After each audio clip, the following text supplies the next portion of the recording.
right, let me bring up the agenda. All right. Uh, Welcome, guys, to the HyperCore 1 State of the Network call. It's December 1st, 2024. So, about a week after the 3-year Zenon anniversary. We had a few scheduling conflicts, but we were able to do it at this time. I'm joined by, this is George. I'm joined by D's Nuts, or Zero X, and Vilkris. Do you guys want to say hi real quick? Hello. Hello, everybody. Good morning. Yeah. So, You can call me George. You can just call me Drew. That's my real name. all right, we got a public docs of Drew. All right, so I want to keep the call pretty casual, but I did have an agenda that is sent to everyone. Let's get started. So I want to start it off with, I think that a lot of the community they might know about HyperCore One, they might know about us as a group, but maybe it was never really formally introduced, or I don't know how many people know about our goals and what we're really trying to accomplish. So I just want to start off with a brief explanation. Um, so you know, it's been a while ago, right? When we were doing the HCLC work, I think that Vilkers was a contributor there, CryptoFish was a contributor there, and I think that we had a really good environment of open collaboration. I think we had a pretty high quality deliverable, and they're just good vibes overall. I think at that time though, the kind of driving force was kind of proving to the community and to ourselves that, we could take ownership of the network and that we could, build and continue to further the network. I think that, and I think we did that, right? I think we proved that, the community is able to own and build a network. But I think that kind of, that initial momentum for whatever reason, you know, kind of fizzled out, and there seemed to be a need for a longer term collaborative structure and incentives to really, try to create that open collaboration. So we started HyperCore One, or HC1 for short. It's a loose collective of contributors. I really want to stress it's it's engineering first, right? I think that we're really trying to think of and get through the hard technical problems needed, to make this network successful. And we're focused on creating the collaborative structures and the incentives needed to build out the network. Um, I put it on Zenon Wiki. I had a small write up about what I think the core values are. I said sovereignty, civility, and prosperity. So I just want to kick off discussion and talk about how do we think those values apply to Zenon or uh, you know decentralized networks overall. So I can start, or if someone wants to jump in. Why don't you maybe start? I had a couple of comments here, but uh, my comments were really more of a question. Um, so if you want to start, or you want me to start with my question? Yeah, go for your question. Yeah. One of the HC1 goals is really to be open and collaborative. And we see some other developers in the community, Alien Coder in particular is pretty open and collaborative. But other developers really sort of operate in the shadows. And as I sort of reflect on our goals and things that we're trying to bring to the network, do we think uh, other developers and other groups that are helping advance Xenon, we should try to encourage them to maybe be more open and collaborative. Do we think that that's going to be necessary for in these early stages of Xenon to be successful? Can HC1 be open and collaborative and have other developers who really maybe are not, or choose to sort of go down a different path? And should we, I don't know, maybe just try to work with them more openly as we advance our goals and the project? Yeah. So I guess I guess I would first start off by saying that I think that I've been, from the onset, I've been I've tried to be very explicit that the HyperCore One is not representative of all of the community, right? Hmm. We're not, we don't. I don't think we try to speak for every developer. I don't think we try to represent every developer or contributor. I think that we are trying to create an environment for people who do share our same values, who do want to work in an open way. To kind of have an environment, have a platform where they can succeed. So I don't think that we want to. I wouldn't want to force anyone to work in a way that they're not comfortable with. Um, that being said, I do think that the reason why I'm so adamant, or I'm so passionate about this kind of open collaboration is, one, I think it leads to higher quality delivery, right? I think that just based off my experience here in the community, bouncing off ideas with each other, um, you know someone saying, hey, have you thought about this? It really does improve the final outcome. um, and I think that when we talk about complex networks, right? There's actually quite a lot of work that needs to be done to get something production ready. And I think that if one person, or yeah, if a person or a team was able to do it all themselves, great, right? If they're if the final product is well documented, well tested, and everything like that, and they're able to do it in isolation, I have no problem just you know reading a spec at the end and saying, wow, this is great work. But um, I think that it is hard for a lot of for contributors and developers to kind of have that complete package on their own. Um, so I don't know. Does that kind of answer the question? Yeah, yeah, I think I appreciate that. I'm So, just wondering if there's, can we learn from some of our mistakes, and I don't know, not make them again. I mean, I know we've had some struggles with the bridge, and I feel like we've learned some things as it relates to the design and implementation. And I'm looking at what has sort of transpired with the development of the unikernel project, and I'm just a little fearful that we're sort of going down that same path. And it just got me thinking. Is we're reviewing the agenda, talking about being open and collaborative, and um, I don't know. I don't know how we can, I guess, try to avoid some of the mistakes that we've made in the past as we, move towards delivering sort of the next phase of the project. yeah. So I want to give Vickers a chance to share his thoughts, if any. But just quickly, I think that, and I think we'll talk a bit more about this maybe when we get into some of the hypercube and incubator topics. But I think that currently, as a contributor, when I think about what would a rational contributor do when they kind of see what's been paid out, when they kind of see, how do I, as a new person in the community, how do I get paid, right? I I think a lot of it is, okay. Well, I got to get a big project, right? I have to get my name on something that's big, that's we got a lot of buzzwords, and there's a lot of hype around it, and that's how I'm going to get paid in this community. And I think that some of the what we've seen on chain is reflective of that. Is that I need to be, I can't just be a contributor to something. I have to to own something big. And I think that that's that's part of what's, I think, driving some of what your concerns are. There are some things that I think Hypercore One is trying to do to improve that situation. But yeah, maybe we'll elaborate later. Vickers, did you have any thoughts?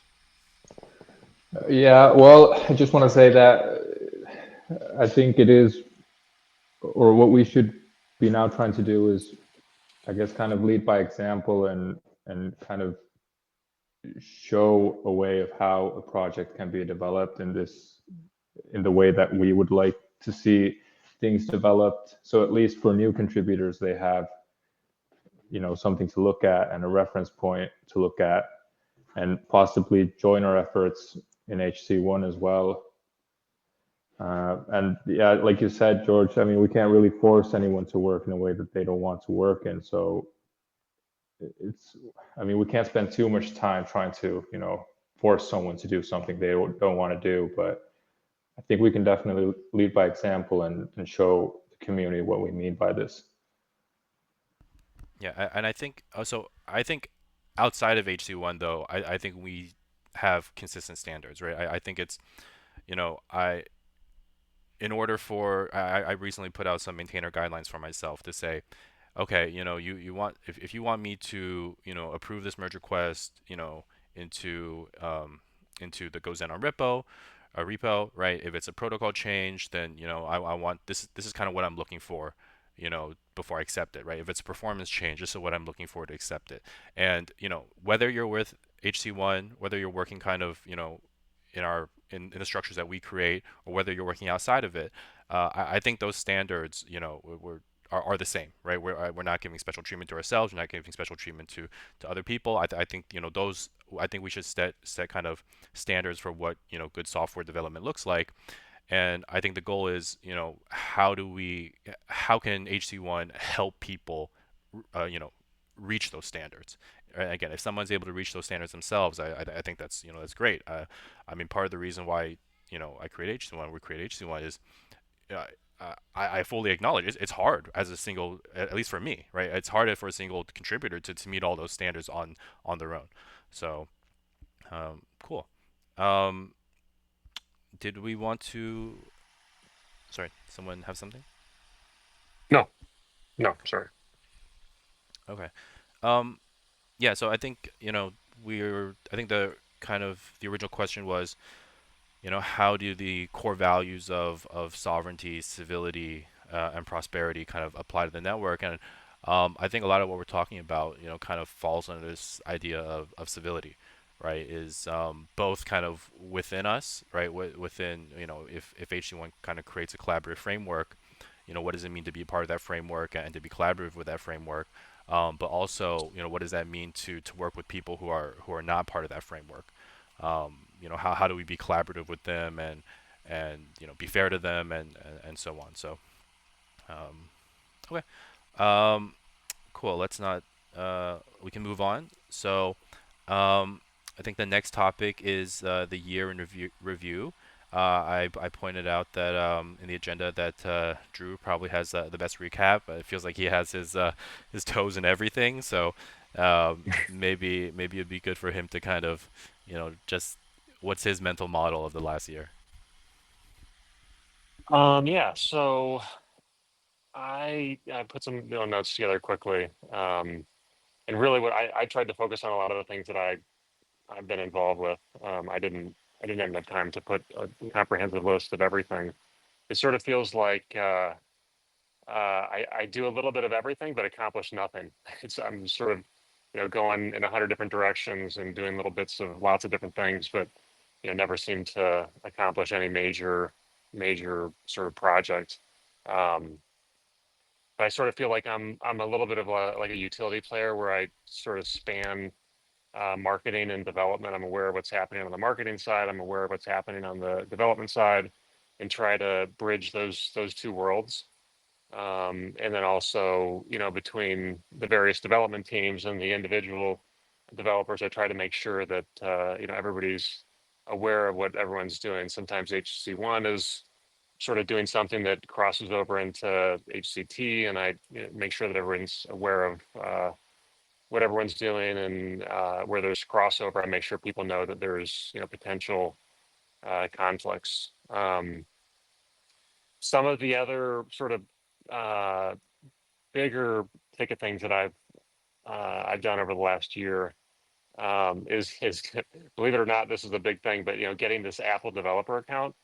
I know we've been talking about getting this account for many months, and no one was really willing to do it because it requires a full doxing um, and an LLC set up, and a bunch of different hoops. And I eventually ended up doing that. So we've got an Apple developer account set up. It's actually under the pillar name Nom Labs LLC. It's a Wyoming LLC, and what that allows us to do is sign the Sirius desktop software, which when you sign that software, it runs it through the Apple malware engine, and it allows you to install the software without the security pop-ups, which is an important thing for adoption, I think, going forward. So Alien and I have been testing that for a number of months. He's got it working in his Alien repo. We have another repo that we've been testing it in. I've got the signing code set up in the Zenon network repo. So eventually, over the next couple months, I think we're going to be able to sign the Sirius desktop software out of the main repo, which is great. Another thing that I've been working on is trying to um, sign the mobile app software so that we can generate an iOS app. That's a much more sort of complicated process. I've never done it before, and I'm sort of trying to learn how to do that. You have to there's a whole series of APIs and just things that you have to do that I've never done before. So I've been working with Alien to try to get the iOS app signed locally, and then once I can sign it locally, we can deploy to the repo, and then we can, through a GitHub action, auto sign the iOS app. So, hopefully we can get that done here in the next month or so. A lot of also what takes my time is, orchestrator and pillar support.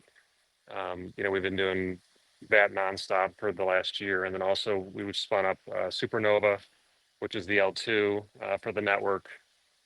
We've been going through a number of struggles on that and have overcome a number of sort of issues, but we're making good progress.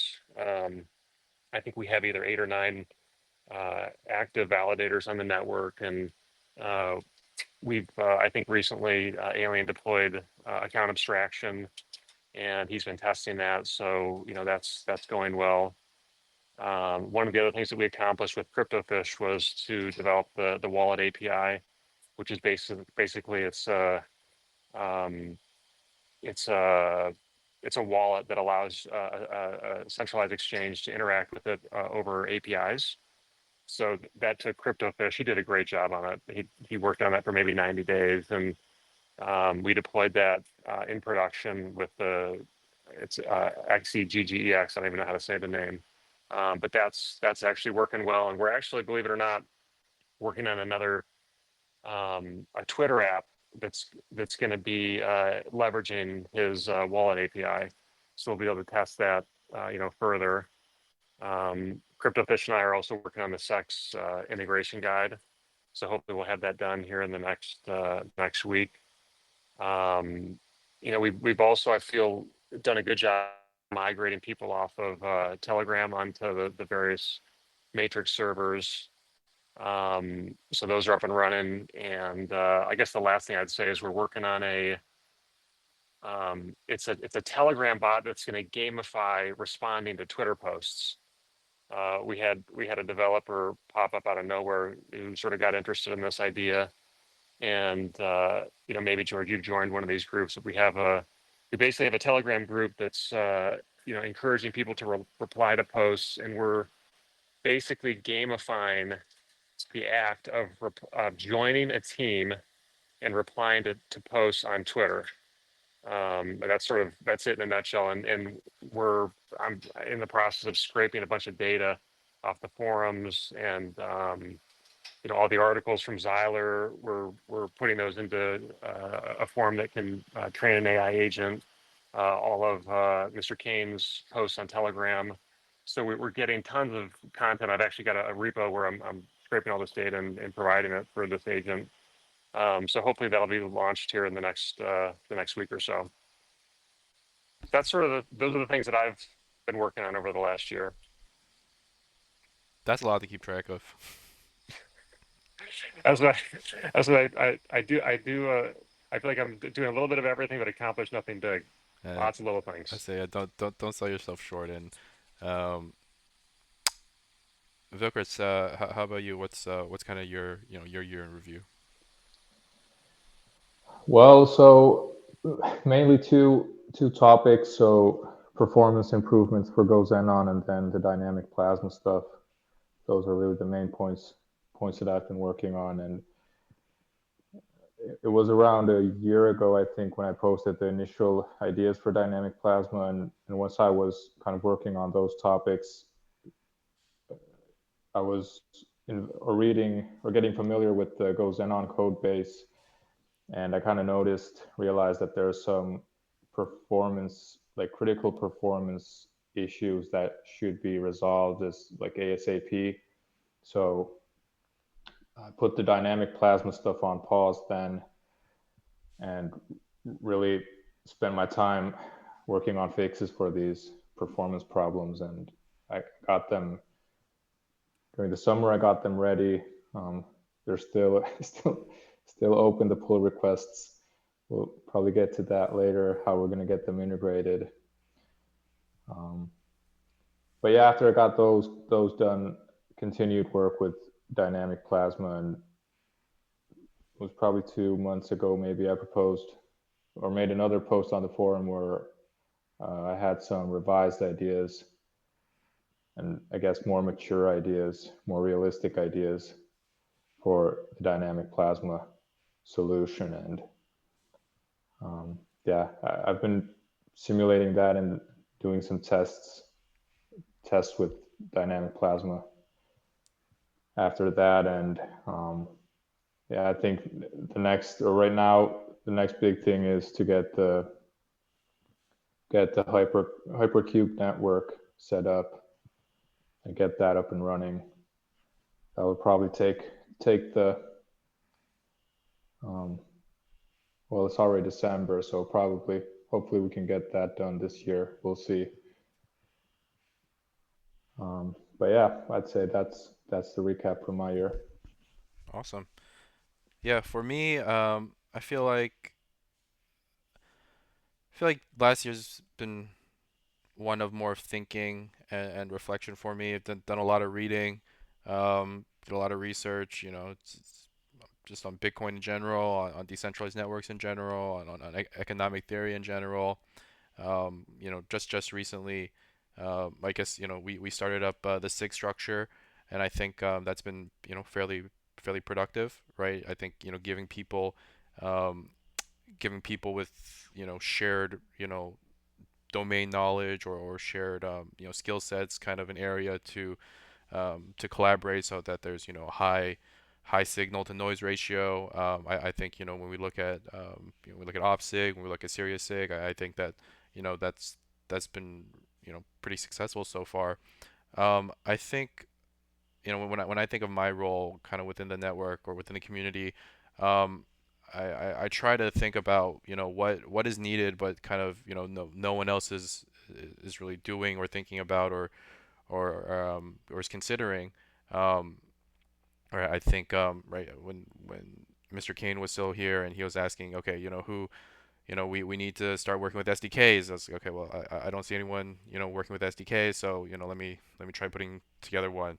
Again with HLCs and everyone here was okay. Well, so we gotta put together at least, a small, simple, you know, improvement to the network, and after that it was kind of okay. Well, what's the next kind of big thing that we need to prove to people, or prove to ourselves, or prove to the community, and I guess to the wider just the public, right? And I think it's really that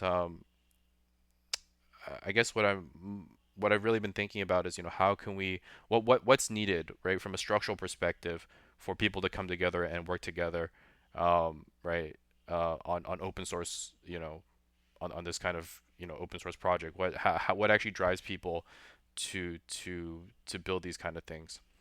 So that's kind of really been my focus, I think, over the past year. Yeah, and only recently have I, started to put some of those ideas into action.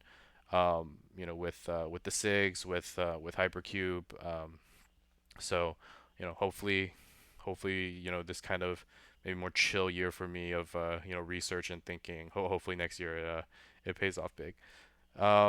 Cool. So let's kind of discuss, kind of maybe more in detail. I think we got a little bit into it. I highlighted a few things about, kind of, what we're currently working on, or, what are some of the challenges. Um, Vilkers, do you want to start with dynamic plasma? I guess, I think you talked briefly about it, but yeah, where's your head kind of at with it? And more importantly, what do we think is actually needed for us to, get it delivered to mainnet? Yeah, so right now, like I said, I proposed a new design for, or a revised design for dynamic plasma. And there's also this simple simulator that I published, which well, anyone can use, but I've been using it myself to kind of simulate various configurations for dynamic plasma. And that's like one thing that we have to decide is like what parameters we want to use. So for example, how much or what kind of fused plasma and proof of work plasma ratio we should target. But then overall, I mean, I guess it would be good if there like other developers would have the time to kind of dig into the what I'm proposing and kind of look into it a bit, um, like dig into it and give their opinions on it. Um, Yeah, I guess that's kind of one of the problems I'm trying to solve is, we have, good pieces of work that, you've created, that other people have created. How do we actually get people to look at it, right? It's because, yeah, you've done something cool, and, if it's successful, we want you to get paid for it. But, for someone to review it, you know, I can review what you're working on, or I can try to build something cool that has my name attached. So yeah, those are some of the problems, and I think dynamic plasma is it demonstrates that a little bit. yeah, exactly. I mean, you're 100% right, and I know that reviewing someone else's work when it's something complex, it's something novel, and it has like long-term consequences for the network. For you to really like review it and give like proper feedback, like you really need to spend time understanding it and then even possibly like researching the topic like overall so that you have a better understanding of the big picture. Yeah, because And I just uh, I know you've even done research on how fees are calculated on other networks, and how we could apply those ideas as well. How after it's been a while since I read your proposal, but there's it's not just reviewing the code, or in and of itself. It's doing that whole analysis of, okay, well, this is our approach, and what's the approach that other people are doing it, and so it's quite involved. yeah, yeah, exactly. And it's like you shouldn't just take my word for it. Like if I'm saying that, this is my opinion on it, this is what we should do. But like it would be good if there's someone else who has their own opinion and who understands the bigger picture. But like you said, that's pretty involved, and you really need to spend time on it if you want to do it properly. And so that's definitely like a problem, not just with dynamic plasma, but basically any bigger network change that, we have to figure out how we're going to solve that. There are only so few developers in our community, and especially when it comes to Go Zenon and like protocol and like network upgrades, there are only so many devs that really are comfortable with the Go Zenon code base. Yeah, it's good to point out that kind of, most of the big changes right now in terms of protocol, they've been contained to, an embedded contract, right? Right. And that's a fairly safe scope. Yep. With something like dynamic plasma, it's fundamental, and yeah, that's I guess in terms of what's next. I know that with Hypercube, I'm trying out this concept of, okay, let's create work packages, and let's get things delivered together, and if we have an extension chain, based off that goes in an architecture, we can iterate faster. We can try things out. I think definitely getting dynamic plasma onto Hypercube Z, or an extension chain where we can test out, is definitely something, at least for me, is a big next step here. Um, so hopefully, once we have that chain up, dynamic plasma is something we can get on there fairly quickly. I think I'd asked you, if that kind of coordination work is something you'd be interested in. I think you said, yeah, that's kind of pushing that through to Hypercube Z, and then Yep. getting that tested, and then getting that the mainnet. You said, yeah, I think that's something you said you'd be interested in. Yeah, yeah, for sure. And that's kind of the next goal. Like once we get Hypercube up and running and we can start using it, I think that is one of my top priorities is to start moving that dynamic plasma work package forward. I've already updated some stuff on the wiki related to it, but we need the network first up and running before we get ahead of ourselves. But once It, once we do have that, then yeah, that's really one of my top priorities is to get that work going so that we can, people can test it and see it in action on the Hypercube network. And then, hopefully we'll have the confidence to then like push those changes onto mainnet, and we'll have something to, you know, show that it actually works and it's doing what we want it to do. Drew, did you have a comment? I'm not sure if I heard yeah, you. Okay, yeah, please yeah. go. Sorry, I didn't mean to interrupt you. I'm just looking at your Vilkris, your last post on the forum, the revised post, and I know you and I have had some discussions about Cyber Spaghetti, and his feedback. Do you think he's somebody uh, who could, if he was interested, take a deeper dive and work with you on evaluating your proposal? I have no idea if he has any interest. He seems to have a lot of random thoughts that are, um, you know, pretty deep. I have no idea if he would be interested, but So I'll um, just cut in and say I think that I think replying I think on the forum oftentimes it's read something, okay, here's my impression of it, here's my thoughts on it. It's I think actually reviewing the code is quite a bit deeper, and mhm. whatever you're saying in terms of can we get this person to help, can we get that person to help, right? My mind always goes to, okay, well, what are the incentives for people to help out, right? I'm sure if we get lucky there are people who are really passionate about a problem and say, okay, this is something I care about, so I'm gonna give my input here. But we're just talking, how do we, with a limited set of people, you know get necessary work done. My mind goes to, we have to create incentives for it. Oh, for sure. Yeah, I was thinking that he would have to be incentivized for sure. Yeah. Yeah, but I mean, well, I can't really say what his technical background is. Obviously, he understands a lot of things of our network, and so I mean, once we have the work package up and we start working on it, I think anyone's really free to um, join that work and nominate themselves as a contributor to it. So yeah, if Okay. there's interest, then definitely, yeah, we're open to that, or I'm open to that. All right, very cool. Let's move on. So, Drew, do you want to talk a little bit about your experiences with OpSig? Kind of, that was kind of the very first SIG that we created, and I mentioned, I think it's a foundational one because, you know, whether it's mainnet or testnets or extension chains, every single network needs to be able to launch and deploy, and we need to be able to monitor the performance and things like that. So and I think you had the background, and so I think it was really great that I think it really made a lot of sense for that to kind of be the first SIG. We have regular meetings, and so I've been pretty happy with um, the results so far from it. Do you want to share a little bit about your experiences? Kind of as a chair, where do you want to take it going forward? Maybe any retrospectives you have.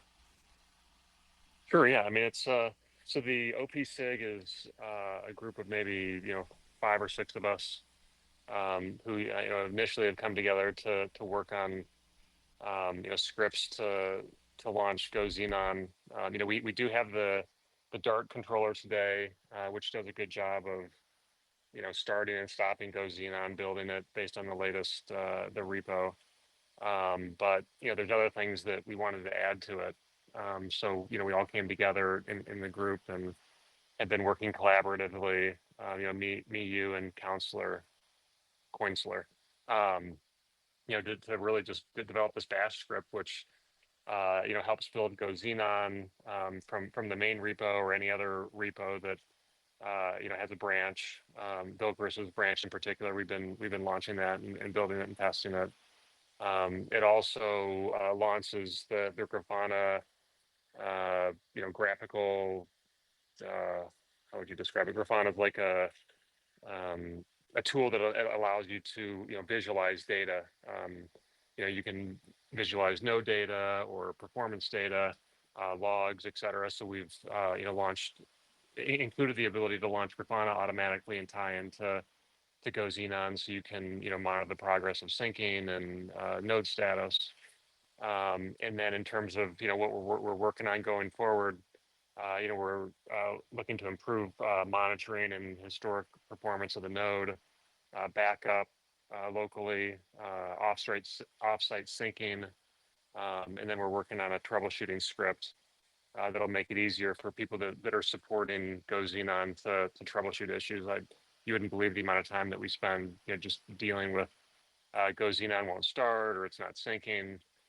So, working on a package that will develop a series of logs for us to quickly analyze what's going on with the node. So I think the group has been great. We meet once a month. We talk for an hour. Everyone goes away and does work in between the groups, and then comes back and we talk about it again. It's nice to change the time so Vilcris and Cryptofish can join us as well. So it's nice to see them in that group. So overall, I think it's great. I'm enjoying it. Yeah, so I think the SIG originally started as Operation SIG, um, but the more I thought about it, and I guess just just because Vilkris had put out the kind of performance-related improvements, I thought operations and performance kind of do go hand in hand. I think it's a slightly different skill set, but I think the kind of the overall outcome or the overall goal is the same, right? Is how can we actually how can we get something running and keep it running within specific hardware limits or so on. So Vilkris, I don't know if you just wanted to quickly talk about some of your performance work. Yeah, so there are two pull requests that are open.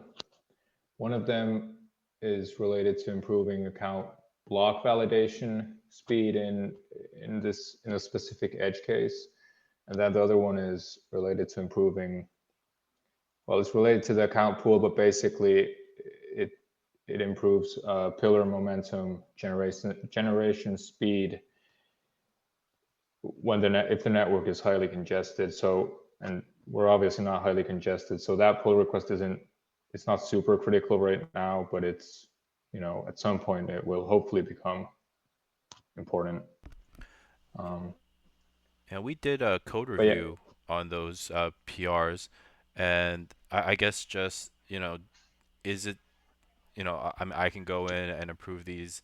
Do you think it's still a matter of we need more people just to look over it? Or do you think the changes are I guess yeah, for my maintainer guidelines, right? I said for performance changes, it should either increase, improve, average performance, or increase performance, situationally, and not and not really decrease average performance. um, is that something? Do you think that we just need to show that, and where it's good to go, or do you think that you're still looking for people to kind of um, provide feedback on the approach and you know well, I mean, I don't know if that's realistic to expect that. I know that the developers, like everyone who is working on this project, have their own things that they're working on, and really expecting other developers to take a lot of time to really understand the changes and give feedback on the approach and all that. I don't know if it's necessary, or at least I think it's a bit too much to ask right now. So personally, I'm confident in the changes. I've been running them like on my pillar and on my nodes for many months now with no issues. So I mean, I'm confident in them myself. But of course, there's always the chance that there's some bug that happens in some specific situation that I haven't tested or I haven't accounted for that could cause the node to crash, and that would that could be very bad for a network since we're all using the same node implementation. So there's always the risk, but there's also the risk that if we don't start using these fixes, that we're going to run into issues because of the problems that are then left um, unfixed on our network.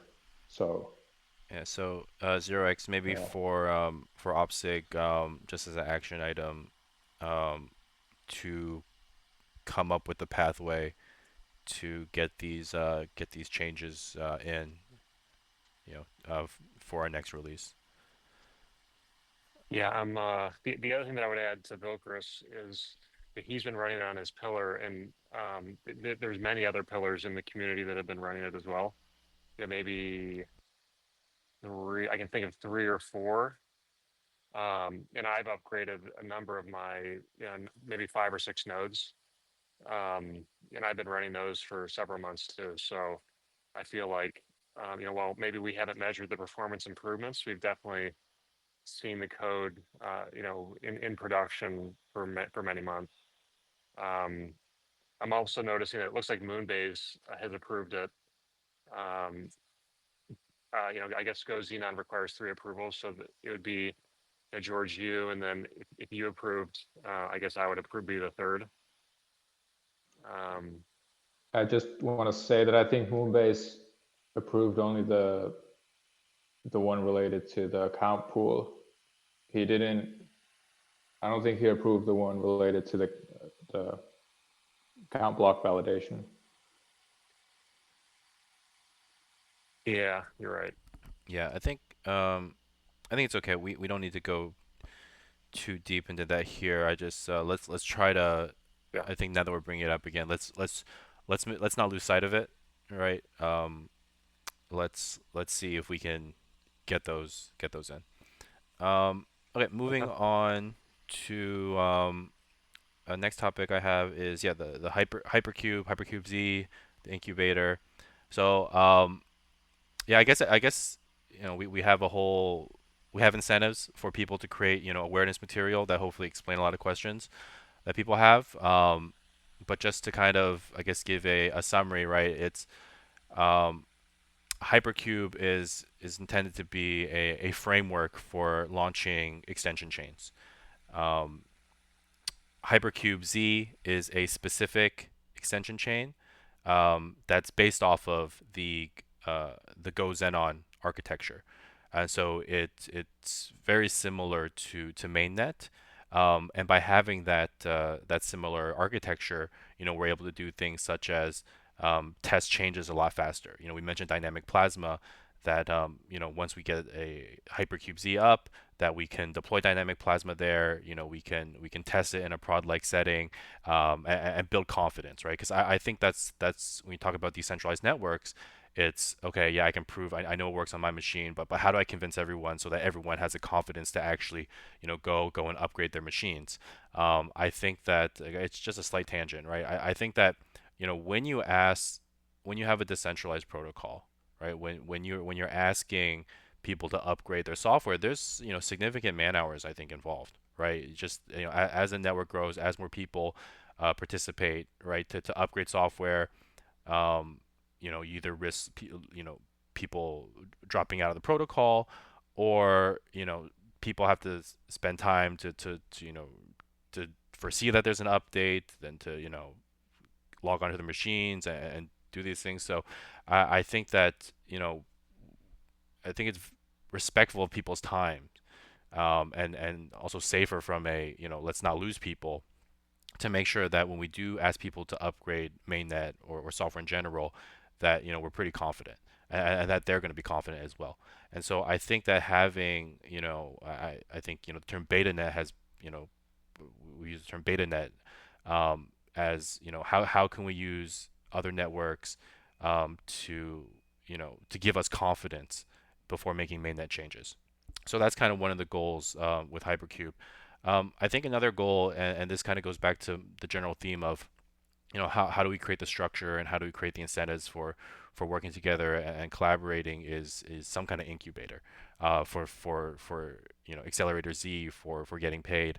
Right now, I think I mentioned that right now, kind of, in order to get paid, feels like you probably have to pull a big project, You have to get your name on a big project. You gotta ask for multiples of AZ. You gotta you really gotta sell that you're doing something big and important.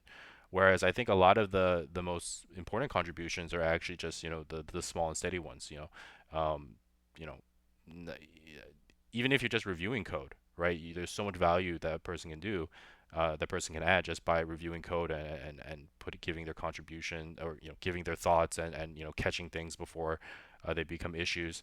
And so my thought was, how do we incentivize all these kind of important things, right? We talked about testing and documentation, and there's so much that goes into actually pushing out a change into production, and it's so hard for one person or one team to do all of it. How do we actually get enough people to come together to work on delivering something end to end? And so with with currently the work package one, I'm kind of manually doing some coordination, right? I'm asking for votes, in the forum. I'm asking for people to post messages and so on. But I think that one thing that in the future that we would want to do is what can we put on chain, right? What can we what can we turn into a Zap, or um, and I think an extension chain like Hypercube Z is the place to experiment with that. So yeah, I guess this is an active piece of work. I think just this morning I put out an update on the code. So hopefully we get a network up pretty soon. And yeah, I guess it'll be more show than tell. Um, let's move on to the community sig. So I'll just a few notes. And I kind of wanted to ask people about memes, but the community sig. I created the community sig to right, Hypercore One. We're engineering first, and you know we're thinking about core protocol, right? We're thinking things like dynamic plasma, sentinels, extension chains. These very um, there are some things we need to do to make the network advanced and competitive and so on, um, in the long term. But I think a lot of the community, right, they're seeing trends in the market. They're seeing things that they think, okay, Zenon, we need to be part of this, right? We need to be part of this conversation. And I'm totally I'm totally supportive of that. Is how can we give the community the tools to engage in whatever the current narratives are. I think that we have to be careful in terms of playing politics, in the sense that people talk about meme coins and wanting to launch meme coins or whatnot. I've kind of drawn the line as, okay, if you as a community member want to launch a meme coin, asking for the tools to do so, I think that's something that Hypercore One um, you know, is something that's kind of within our wheelhouse, right? Whereas saying, okay, well, is there going to be a Hypercore One official meme coin, or hey, like, hey, these are the coins we need to pump, and that's kind of what I want to stay away from, and I think is not core to the mission of Hypercore One.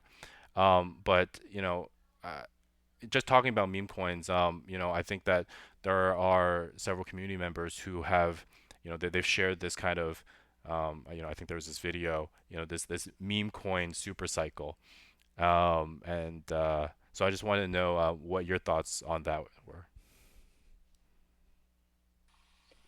I'll go first. So, um, I don't understand it at all. I think it's honestly it's partially a generational thing. Um, it feels to me like it's degenerate gambling, and people are creating all these narratives around explaining what they're doing, and I get the sense that it's just going to be another cycle, just like NFTs were, and I'm sure you guys remember back in 2000 and 2001, those Bored Ape Yacht Club NFTs were all the rage, and now they're ridiculous. So, my sense is, a lot of really smart people are developing narratives and podcasts and explanations, around what they're doing and why. And it's going to be it'll be another fad. It'll go away the same way that NFTs went away. Maybe they'll come back later in some new iteration, but my general sense is these memes are a fad. They're going to go away. A vast majority of people who are trading them lose money. I can't remember the exact numbers, but a very small percentage of people actually make money trading memes. Probably 1% or less of people. Um, and my sense is developing or spending developer resources to enable this now for us just seems like a waste of time. That's just I could be totally wrong, but that's just my general idea thought. Yeah, definitely a controversial topic. Vilkris, any input? Well, I have to say I haven't really followed this topic, so um, not sure what to say. I mean, overall, I'm pretty indifferent to this type of stuff. So I like memes, but like, yeah, no strong, no strong feelings right now. The only other thing that I would say is Bagwing has he is God level at meme creation. That's all I have to say. He has reached God level. His memes and his videos are unbelievable, and he produces them at a scale that is hard to comprehend. So hats off to him. He's amazing. I love seeing his work. I don't know if you guys have seen some of his videos. I posted them on our YouTube channel. He's just he's remarkable. So props to him. Yeah, so I guess I kind of have to explain myself a little bit in terms of, why even talk about meme coins, right? I think that um, for a lot of contribute so I think for some community members it's look we need to have this we need to have this it's our only way to get eyes on the project. I think that there are a lot of contributors like Vilkris are saying I'm different to this, and I think there are also a lot of contributors who will have the stance that that Drew is having and saying I don't understand it. Maybe we shouldn't focus on it. I think for me it's when we Vilkers, and maybe I can share the video with you, but it was some guy at a conference, and he was giving his thesis or sharing his thesis about the meme coin super cycle, and I think that what I kind of got out of it was he talked about the lack of meaning, and people search for meaning, and these kind of meme coin cults almost coming together to fill that hole, right, and that it was just people being a part of something. And so I think that that statement there, the problem I think is I would say is fairly real. That I think that when you look at when you look at I guess I don't want to get too analyzing society or politics or things like that, but I would say that I do think that there is that a lot of people there is a kind of a lack of meaning out there, and that I think that is a real problem. And I think the thesis is that meme coins uh, are inevitable because it's a band-aid solution, or it's some sort of solution. And I guess what I would want to say is that I think that maybe it's a band-aid solution, but it's also it's a pretty weak foundation, right? To say um, my meaning in life comes from being part of this meme coin community. Um, but from a technical perspective, right, I think there's a lot. I think there are some useful things from a technical perspective there, right? The same kind of community building technology, will be applicable to both, say, meme coins and other communities, right? Regardless of what that community is. And so I think that meme coins or things like that. I think that you know I think I range from indifferent to when it comes to meme coins as a let's not spend too much time there. But I think that there are some. I think that if we think about it as a how do we build communities, how do we enable communities to come together, meme coins is kind of the very first use case because if you can do like a token fair launch, right? The token doesn't have to do anything, but you still have created something useful, a way to fair launch tokens, and that's something to build upon for future protocols and things like that. So that's kind of where my thought process, or any interest I have in it is coming from, is it's something that is kind of, a lot of community members are saying, how do we engage in these narratives, and I'm trying to think, what are the useful technical artifacts that we can scrape out of it. So I don't know if that makes any sense at all. Yeah, it does. Yeah. It's just not really a topic that I've spent time thinking about or really looking into, but I understand what you're saying. Yeah, so I I guess, think I think the memes could become a lot more interesting if we could figure out how to realize the NFT standard that the Xenon network posted some years ago. Embedding steganography, embedding stuff in the meme coin or the NFT, I think could make them very useful in the future. So while it might be I think it might be a fad. They could come back in the future. And I also appreciate, George, what you said, around using them to build a community. I think it probably does. Um, I just don't know how we capture that momentum. yeah. So I guess this is a part of the reason I wanted to introduce this topic is 'cause this is kind of a soft shill for the community sake, right? Is I think a lot of our other SIGs are, you know we're focused on technical problems. We're focused on kind of core network protocol. The community SIG is a place where you know, I'm trying to outreach to community members who say, okay, here are the current narratives. Here are the tools I need to engage with them. That's something that maybe we can help out with. So that's where I'll leave that. Okay, moving on. Okay, so I think we'll move on to the hypercube pillar questions. So yeah, when I think that you know decentralized protocols enable people to build relations and to work together and to be productive together. And I had wanted to open up questions from Hypercube Pillars as a way to say thank you for saying, okay, for participating, for helping push along the initiative. We really want, the work that Hypercube and that, Hypercore One to do.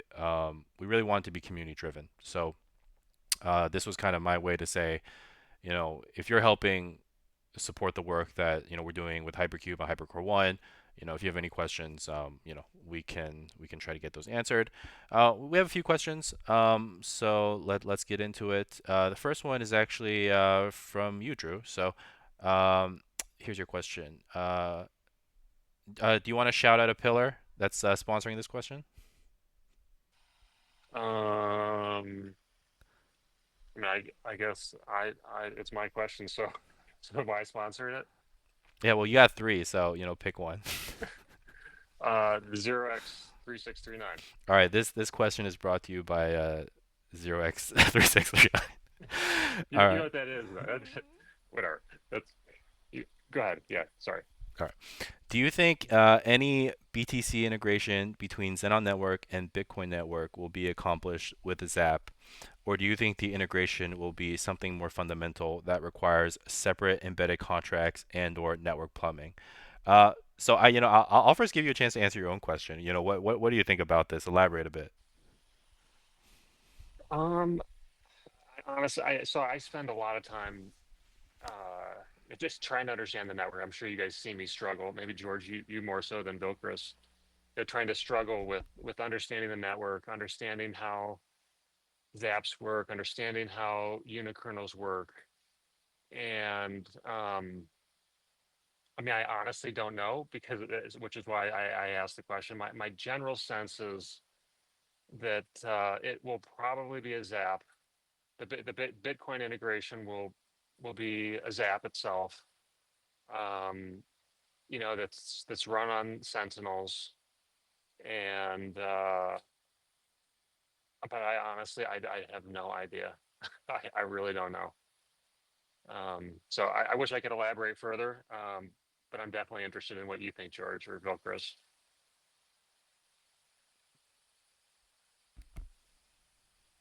Vogars, do you have any thoughts on Bitcoin integration? Well, I don't really have a comprehensive answer to this. I think it will depend on what our goals are really for Bitcoin interoperability. Um, but I think right now, I'd say it would probably be something more fundamental requiring embedded contracts. That's kind of my gut feeling on it, but it's really something that I haven't spent a lot of time researching or investigating. Yeah, I think a lot of these questions, when they asked about Zaps, right? I think it was a concept mentioned in the white paper, and honestly, what I what I've kind of just been stuck at is, what is a Zap? I think it's not a very well defined term. I think that is it a smart contract? Is it an application that's running that posts its data onto a network?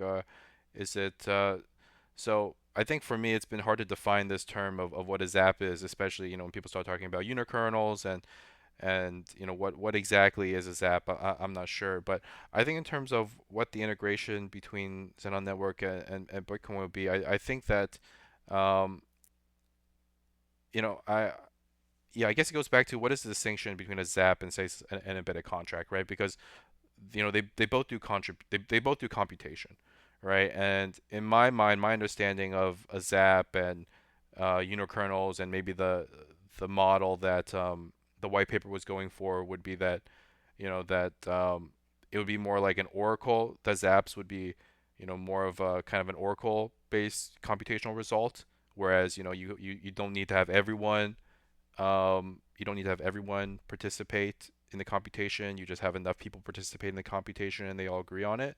And so I think that it doesn't really make you know, and there's different levels of security with that. So, whether it's a Zap or whether it's an embedded contract, I don't think that they're too fundamentally different. It's just a matter of how many people in the network are actually running the computation.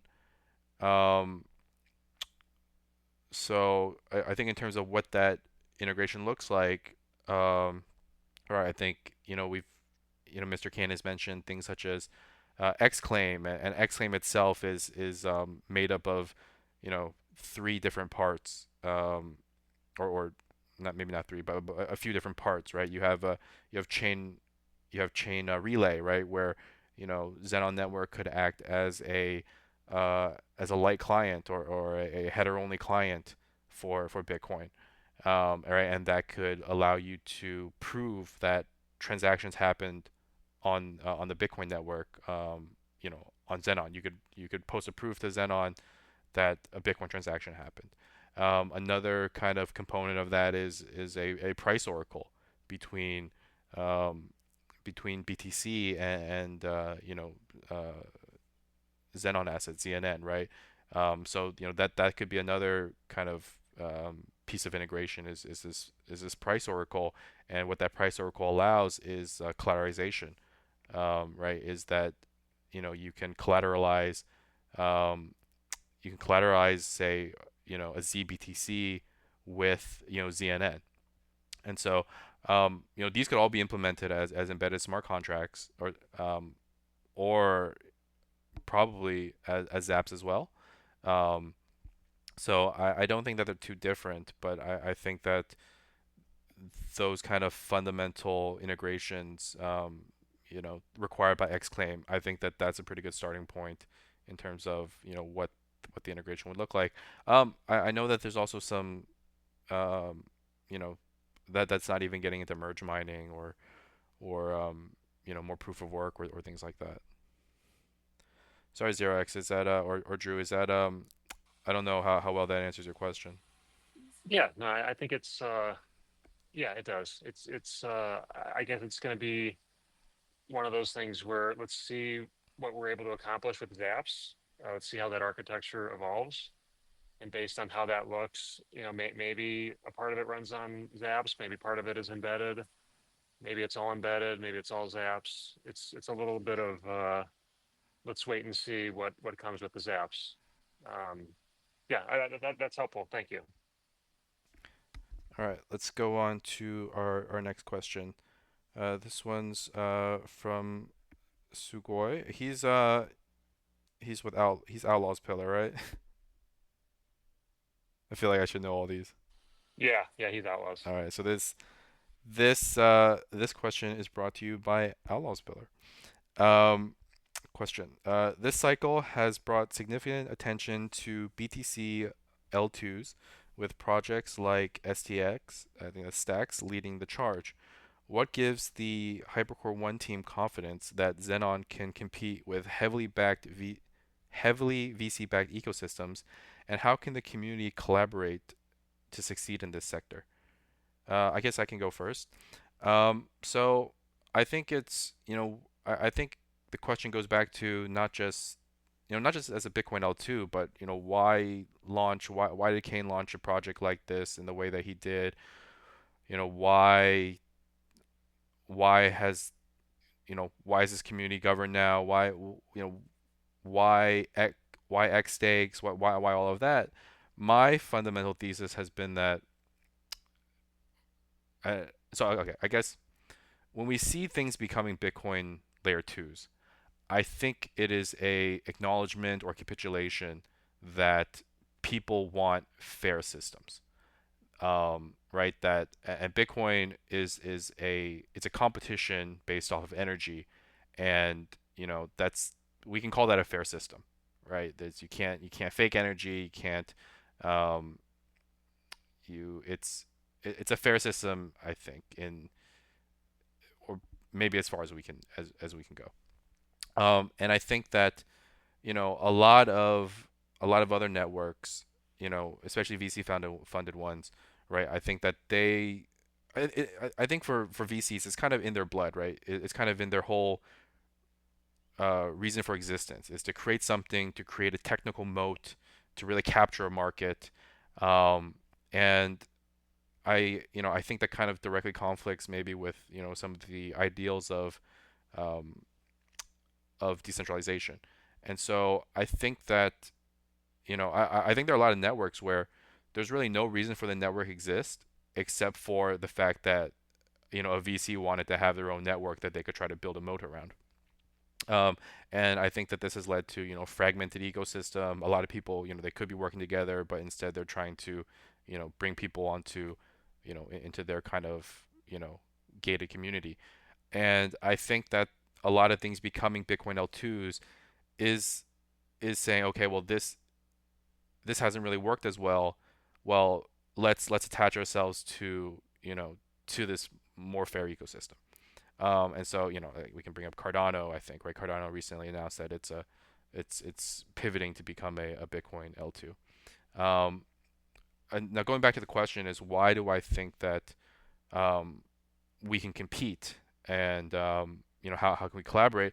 I think that we can compete because I think in the end, right? I think the tech, if a piece of technology or if a technical solution is really proven to be superior, that is really, I think, the easiest thing to change, right? I think we'll see. Right now there's a lot of different technical solutions out there. I think if you actually do start seeing winners, that a lot of that will converge, right? It's not hard to take a community, and it's not too hard to take a community, hard forward network um, with a different consensus or things like that. So I think that relatively over time, that tech will be convergent in the long term. And what will really matter is right is the community and um, the kind of idea that it's a level playing field. I think that over time, right, people will see, okay, well, I want to participate somewhere.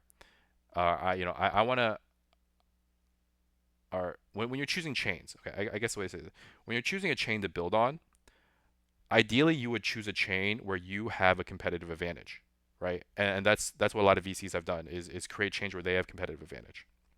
Um, the second best thing is to choose a chain where no one has a competitive advantage. And I think that if we're able to create that, if we're actually able to create a kind of a fair ecosystem, um, then we have a pretty good shot at competing.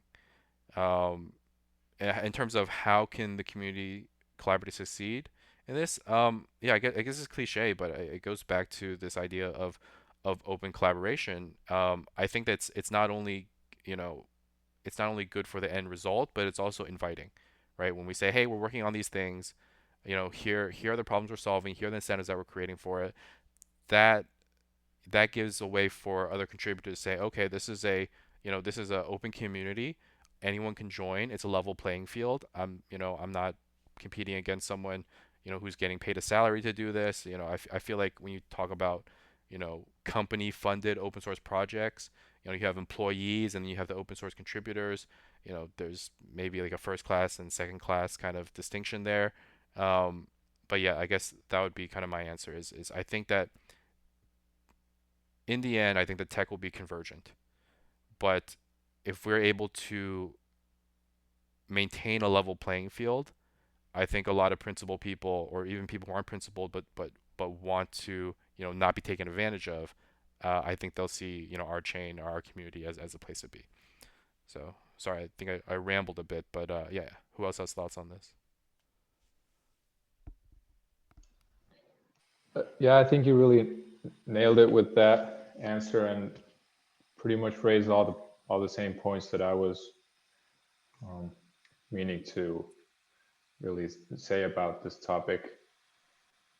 And I think what you said about the tech and like I think we have the option to bring over the best ideas and the ones that suit our needs and integrating them into our network. And for all these, for all the things, I don't think we have to necessarily reinvent the wheel. But what we do have that many of these other networks don't have that are backed by VCs is that I do believe that we are compatible with the Bitcoin ethos. And I don't really think that these VC funded networks can ever really truly be compatible with that. And I believe that in the long run, it's just not going to, that's really going to be a problem in the long run. I agree with everything you guys said. There's not much more to say other than to I would just reflect back on what happened in the .com era. I don't know if you guys were around and sort of monitoring that stuff, but you know anybody with a .com in their company name got funded. They raised hundreds of millions of dollars. They went public. They got crazy valuations, and 99% of them went away. So, I think the same thing or a variation of the same thing is going to happen in crypto where, many of these L1s and L2s are just going to go away. Um, so building a community that can sustain, um, as funding evaporates, I think is critically important. And, I'm not aware of any other project out there, like ours, except for maybe Caspa, that was started the way ours was. Now they started with turbo mining, and I think people have argued that there was lots of insiders that sort of got benefited from that. But I think the critical piece is having a community that really wants to be here and make a difference. And I think that's very unique about Xenon, which is why I think as the L1s start to go away and lose funding and run out of funding, things are going to sort of consolidate around projects like ours. All right, thank you everyone. All right, let's move on to coin sellers questions. So I guess coin seller he put like 10 questions down and said pick. So yeah, I'll just give everyone a chance to answer a question that they like. Um, so I can go first. So oh sorry, what's the pillar name? I know I know there's an N in it. I know there's a Yeah, not in the number 12, 12 and I 11. think. It's based off the epic or all right, let me find. Yeah, let's find it. All right, this is my level of preparedness. All right, 12 Mhm. and 11, and it's from Epic. Okay, Yeah, 12 and 11. Yeah. 12 Okay. and 11. I'm not sure if we have hit Epic 12, 11. Anyways, that's where this question is coming from.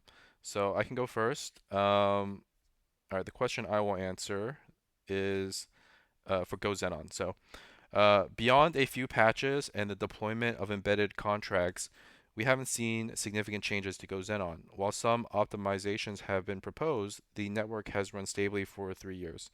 Is this speed of development expected for such a critical piece of infrastructure? So my question is that I think what matters is what I think we have a limited we have a small but scrappy team of contributors. But I think what I've been adamant about is making sure that we keep the high standards. And so I mentioned before that I put out maintainer criteria for myself in terms of if you're asking for my review and to approve this review, kind of what are the things I'm looking for, right? I mentioned for GoZenon, right? If it's a protocol change, you know, give me a implementation neutral specification, right? Prove to us that this is something that the community wants, right? Get signatures from pillars of the community. Show that this change is wanted, right? Show that this change is tested. Provide documentation, and so there's I at least for me, I think that because this is production code, right? Because it's silly, right? But we're building a civilization level protocol, right? That I take it seriously in terms of making sure that our code base remains high quality, and so that's independent of how fast the speed of development, right? If it if that takes longer, then it takes longer. But if it's fast, it's fast. What I'm trying to do, is not lower our standards to say, okay, if we lower our standards, we're gonna develop faster. I actually don't think that's the case. I think it's gonna create, bigger issues down the line. But you know, it the conversation I'm trying to have is how do we have high standards but increase the pace of development, and by making it easier for people to do the testing, for people to do documentation, for people to to collaborate and work together. So I wouldn't say that this is the speed of development expected for such a critical piece of infrastructure. I think that protocol changes, right? I think that in terms of you know, getting a larger group of people to agree on a protocol change, I do think that can be a relatively slow thing, right? If you take a look at Bitcoin, if you take a look at, it can be years, right, before, someone thinks of an idea, gets a proof of concept, evangelizes it, it finally launches, it finally gets soft forked in. I think that that is a process that, I mean, Bitcoin is a much more mature protocol than we are. But yeah, I would say that the more mature a protocol is, the longer protocol level changes I think will take to get consensus around. But in terms of performance improvements or quality of life improvements, I think it's just a matter of, for me, maintaining some quality, or some standard of quality. And if we're able to keep that standard and move fast, that's great, and that's kind of what I'm hoping to do. So, um, Drew, you mentioned that there was a question that you wanted to tackle. Sure. He had a question on documentation. And his question is, there's been increasing discussion around onboarding more developers. Alien Coder has shown initiative in improving network documentation. As developers, do you see documentation as a significant bottleneck for growth? Or is the wiki.xenon.network sufficient to get new developers started? The only other thing that I would mention is that in the .org forum, the professor working on unikernels also highlighted this as thinking this was an obstacle to bringing new developers on. Um, so I actually have experience, trying to onboard a couple of developers, and what I can say is, and also working with some of these centralized exchanges, trying to bring on or integrate the wallet API. Given that we don't have a lot of developers today joining us, and I personally don't see this as a huge obstacle. Usually the questions that they're asking are, where do I find the SDKs? And it's mostly around where do I find stuff? Because once you find stuff, the developers, I think, who are interested in us at this level, can figure it out. So, me personally, I don't think the documentation, given the number of developers that are joining us, is really a hurdle. I don't think. But I also think that there's a couple of like just low hanging fruit that we can improve to make the experience much easier. I know the wiki today doesn't have some of the most recent embedded contracts, in the documentation. I think it doesn't have the HTLCs, it doesn't have the AZ, and it doesn't have the bridge. I actually started working on building that out, expanding the API documentation.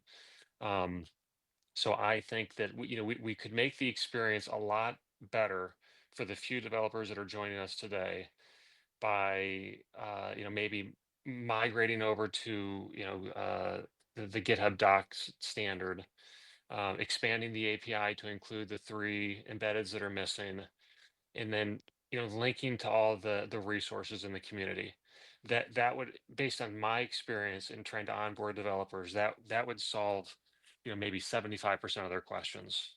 And then I think that the next level down is once we start to get a lot of developers, then we'll need to improve the documentation. And I know, Junk Food in Telegram has pointed out the SUI documentation, and their docs are robust and comprehensive. And I think that we should aspire to try to get to that level. But to answer his question, I honestly don't think it's an obstacle to onboarding developers today, but it would if we were bringing on lots of developers. I don't know how you guys feel about that, but those are my thoughts. Got it. Thank you. Vilkris, did you have a question, a coin seller question that you wanted to add some thoughts to? Well, yeah, there's the serious question, and then also the I want to touch on the goes on question that you already answered, but serious question is Sirius seems to be the fastest evolving project in the ecosystem as the primary wallet and interface for the network. Did you expect it to develop at this pace compared to other network efforts? And to me, I'm not too surprised that Sirius has seen more development. There have been more developers working on Sirius than on GoZenon. I think at least for me as a developer, and even I first started on Sirius and the SDKs before I delved into GoZenon. And for me at least, the Sirius code base, it's a lot less intimidating to work on than GoZenon, for example. And that's probably one reason that many developers, they want to contribute, and Sirius is it's just less intimidating to work on that. That's at least my own perspective on it. And GoZenon, on the other hand, I think it's more intimidating in the sense that, like, because Sirius is only a client, but if you're changing stuff on GoZenon, there's always a risk that you're going to break something and it's going to mess with the network. And you have to be a lot more careful with the changes that you're doing. And you also have to really have a good understanding of the code base to actually propose changes so that that you're not doing something, you're not doing something stupid. And that really, at least for me, it's taken, time to really get comfortable with the GoZenon code base. And I guess you could say the learning curve is pretty steep. Then there's also what goes on, I think, if you're just working on performance improvements, for example, there's not like this hype factor attached to it. And there's, not these buzzwords attached to it. If you're looking at some very specific edge case that you need to work on, it can be a very complex problem and it can take a lot of time to figure out a solution for it.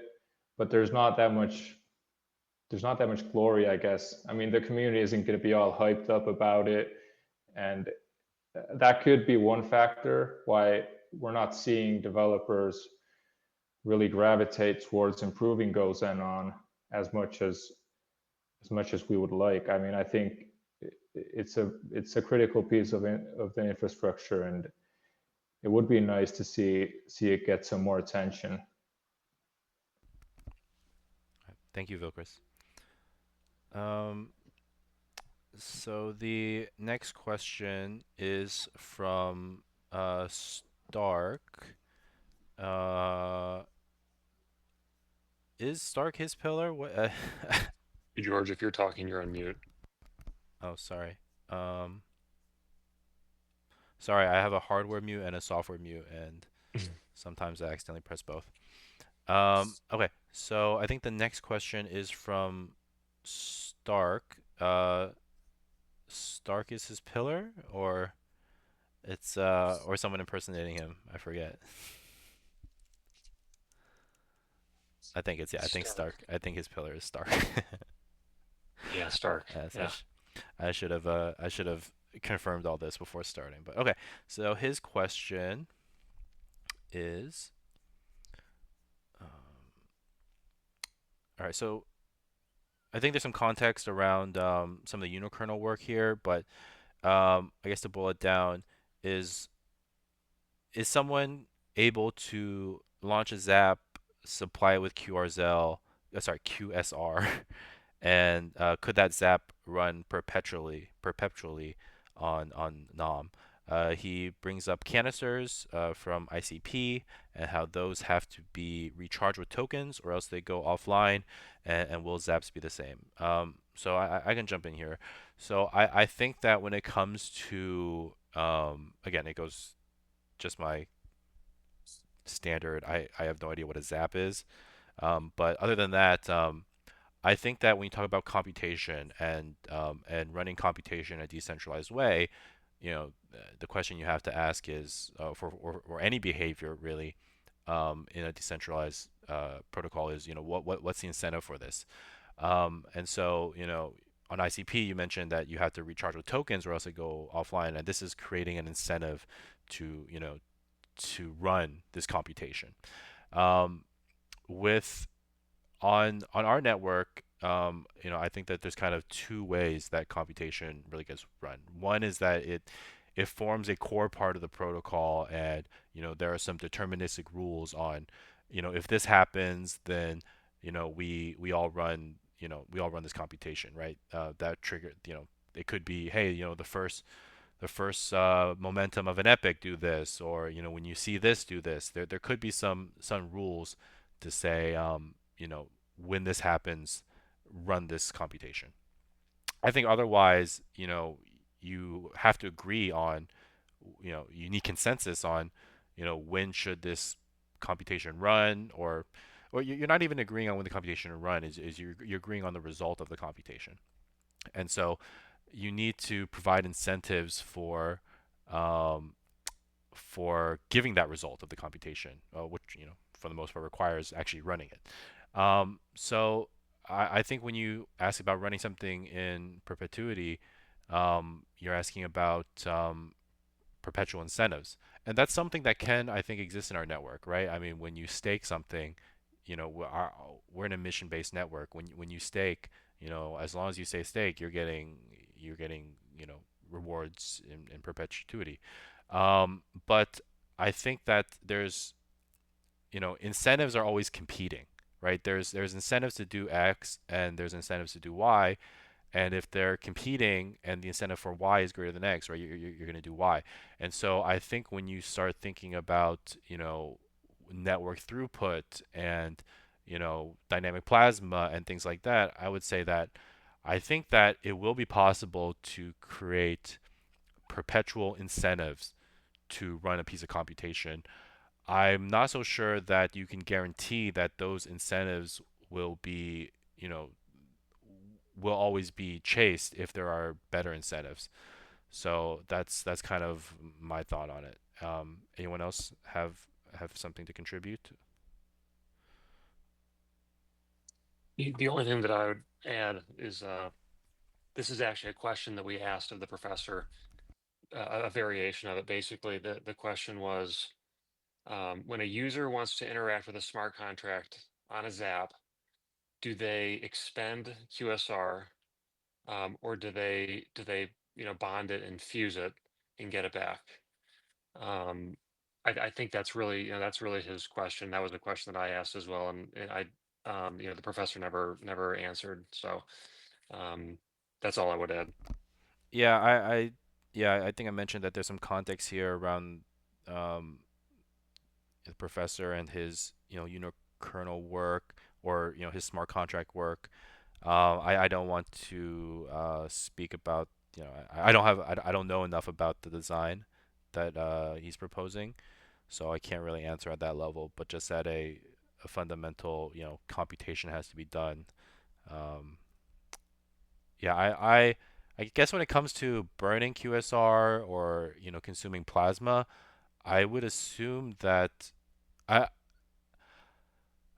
I would assume that most of what we do is going to be around plasma, and so I burning QSR for transactions is not something that I've really seriously considered. I don't know if Vilkris has considered the pros and cons of that in his dynamic plasma work.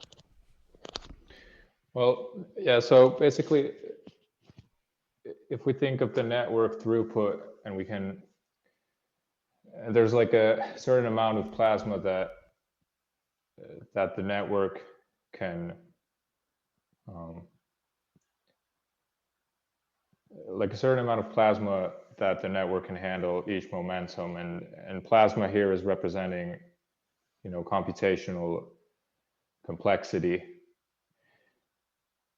So, and like, even like if we talk about proof of work plasma, that's like the proof of work is also converted into plasma. So if you had QSR burn, you would have to basically convert that QSR burned into some amount of plasma that you could then attach to the transaction or the contract execution that you're doing. So, from, like on technical level, I think there would be nothing really stopping us from doing that. But whether it makes sense to actually do it that's another question. Yeah, and I Um, think burning QSR, you get into how long is that plasma good for, or well, I it's mean, yeah, it's yeah, it not the way our raises all network these is different designed right questions. now. Well, yeah, it's not, but I mean, at the same time, we do have like proof of work, and you can, generate plasma that's valid for one transaction. That's true. So, I mean, we could have other ways of generating plasma, which could be burning QSR or ZNN. But the way I see how, and I'm going to say the same as George, is I'm not entirely sure what uh, professor is proposing, what his exact architecture is here, but I would imagine that, like when running a smart contract, the user could attach plasma to their transaction just as any other transaction, and then it would be consumed when the transaction is run.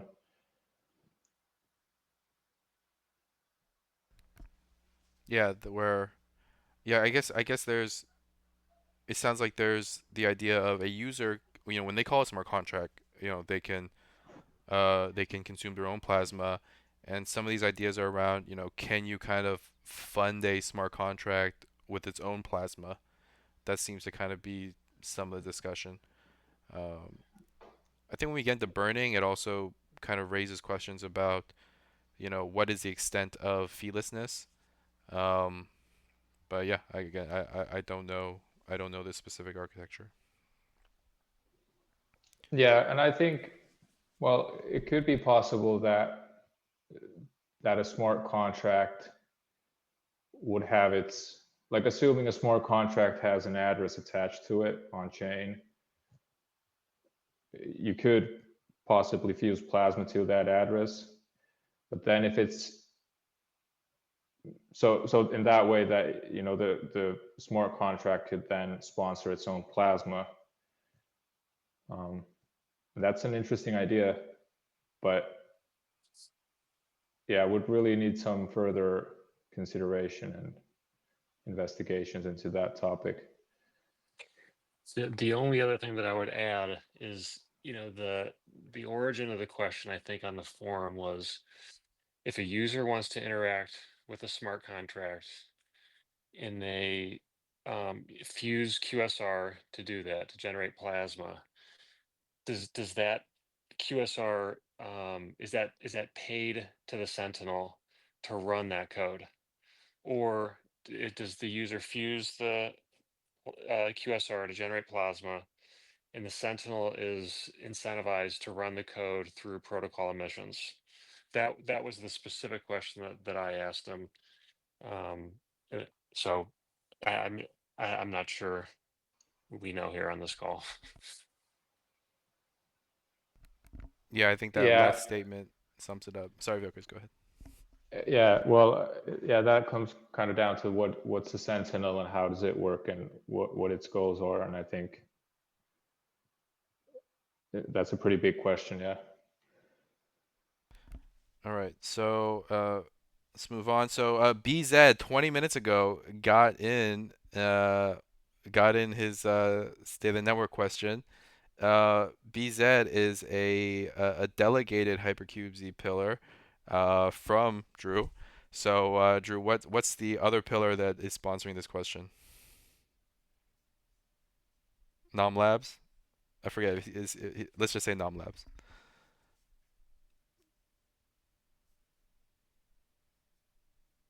All right. I had to check if I was muted or not. All right. Question. Considering the overall progress of the last 2 years, along with the ongoing testing of PTLCs, what's the state of incorporating some layer of privacy in the network? Is there a direction that would have the most potential for building some real utility with privacy in mind? Or is something like Bitcoin IBD the first major goal in that sense? Um, okay, I'm not exactly sure what IBD. Maybe I'm just completely out of the loop. Uh, Initial block down lead. That makes sense. I'm not sure how that relates to privacy. But I guess you guys can hear me, right? Yep. Okay, cool. Um, so I think that okay, the state of incorporating some layer of privacy in the network. I think privacy is always I think it's something that is always it's it's hard to do in a way that makes everyone happy. I guess that would be that's a very loaded way of saying it's right. I think when you talk about privacy network, so if you market yourself as a privacy network, right? I think that attracts a lot of people and also introduce some risks. Um, I do think that there's also kind of different there's different degrees of privacy. So at least my kind of right there's kind of every transaction is completely mixed with other transactions, right? You can have privacy at the protocol level. Um, you know, I guess Monero with its right ring transactions, that could be that kind of protocol. Or you could have kind of smart contracts that are meant to enhance privacy. Mixers or Tornado Cash being the famous one. With something like PTLCs, it's not really designed. Well, it's not. I wouldn't say that it's explicitly for privacy. Privacy is a it's a very important feature of PTLCs, but it's also I wouldn't directly call PTLCs a privacy feature. Um, it's yeah, I guess I don't want to spend too much time on that. Um, but I think when it comes to privacy, At this point in time, I would say that it's not on the top of my list. I think that there's a lot of the core network protocol is something that I would want to develop first before thinking about, adding privacy to the network. Um, I think that, and even to the extent that privacy is added, right? I think on mainnet, I think that when I think about privacy, I think that it's more important to be able to say get a new identity in a private way than say having every transaction uncorrelated. That's just kind of on mainnet. That's kind of where my view of maybe where the ideal amount of privacy is saying, okay, well, I need a new identity. How can I create a new identity in a way that's not, correlated with my other identities? But within a single identity, right? We have account chains. There's a chain. I think just our the architecture of our network. We have account chains that links, for every for an account, you get to see its history of transactions, and so I think that a completely having transactions be completely uncorrelated with each other seems to not be in the direction of our network. So on mainnet, I would be much more focused on, being able to create new identities as needed. I think that where a lot of the privacy, features within the ecosystem will come from will be from extension chains. So whether that's Hypercube or Supernova, right? I think that will be the place where you know some of these questions are figured out, and then if we want to bring anything to mainnet, we can bring it to mainnet. But in terms of priority, at least for me, it's not. There's so much I feel like we need to do before I can really think about privacy. So, anyone else have any comments on that? The only thing that I would add is I talked to Crypto Fish about his some of the work, excuse me, that he was doing on PTLCs, and I think he expressed some concern with uh, maybe the PTLC, not your contract, George, but just the protocol itself. Maybe hasn't been tested enough to be able to put in production. So I'm not sure if that means he's not working on it any longer. He just expressed some concern about whether PTLCs could be put in production.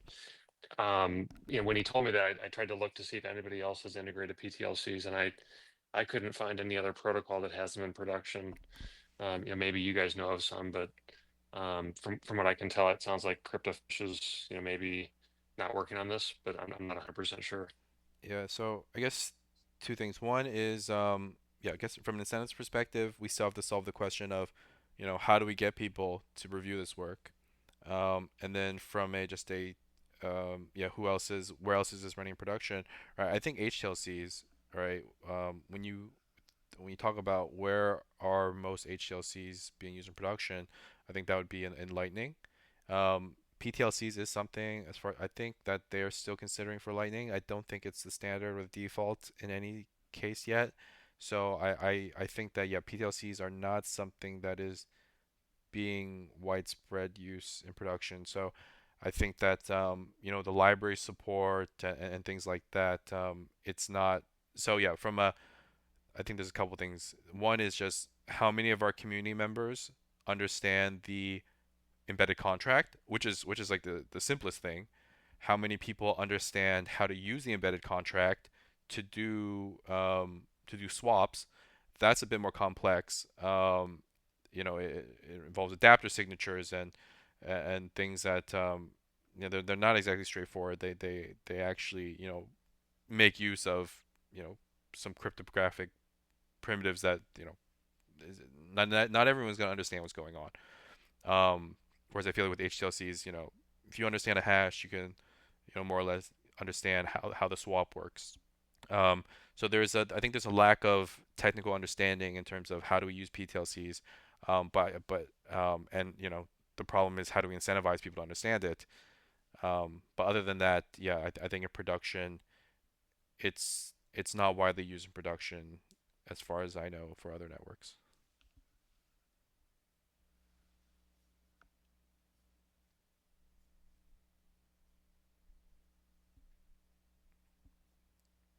Okay. Um, let's move on. So I think that that's mainly all I had on our agenda. Just we'll have some closing thoughts or hopes for next year.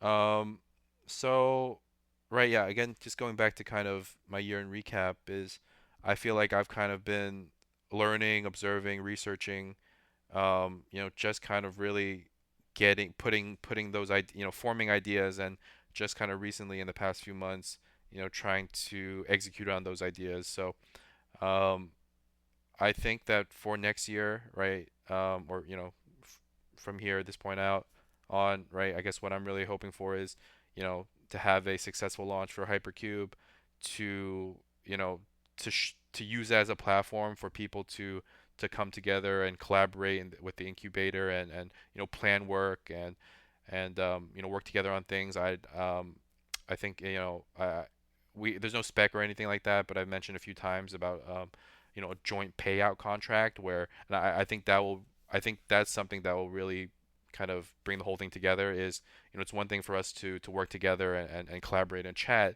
It's a whole nother thing. It really makes it real when you know we're all getting paid or none of us are getting paid. That I think that kind of if that can be done on chain. I've described a few ways that it could be done, but if that can be done on chain, that really is, I think, could be key ingredient in terms of everyone working together and getting things over the line and having people incentivized to work on the small details.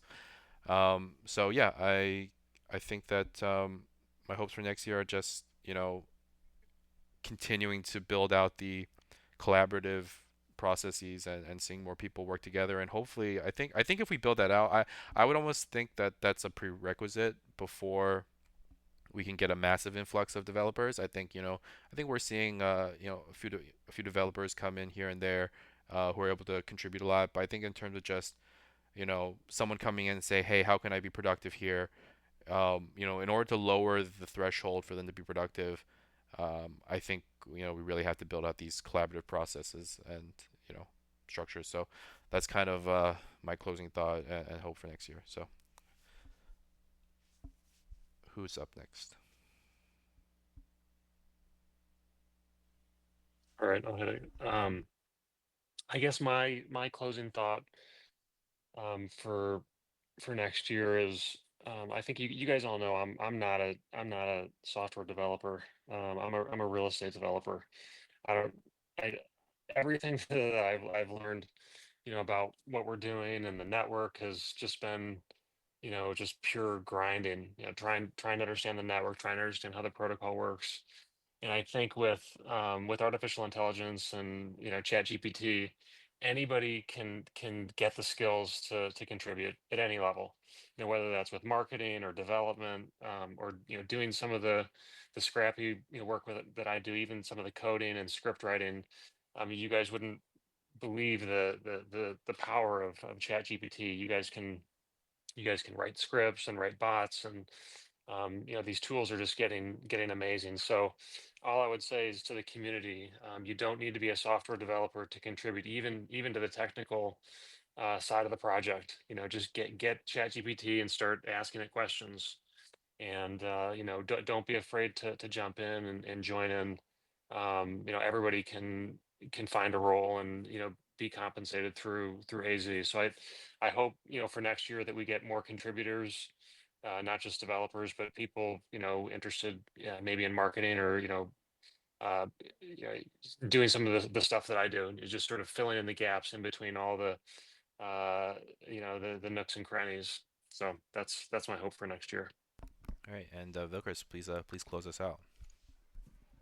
Yeah, so I've seen good momentum regarding the Hypercube launch. There's a lot of, or there are many contributors that are, we're all working on the same goal, and it's been really nice to see. And I hope that that momentum carries on to when we get the network running, and we can start then collaboratively working on dynamic plasma and other network upgrades. We can make them a reality and integrate them into mainnet, but also maintain a good level of quality. And I really hope to see that be a reality next year. All right. Well, Vilchris, Drew, thank you so much for your time. I think we've been at it for almost 2 hours now. So yeah, happy late NOM Network of Momentum anniversary. I think it was a pretty decent year last year. Could have been better, but I think we'll make next year even better. So thank you everyone for your time. Uh, I will post this MP3 and yeah, we'll get it in a way where the community can see it. Thank you, everyone. Great. Thanks, Great. George. Thank you. Thanks, guys.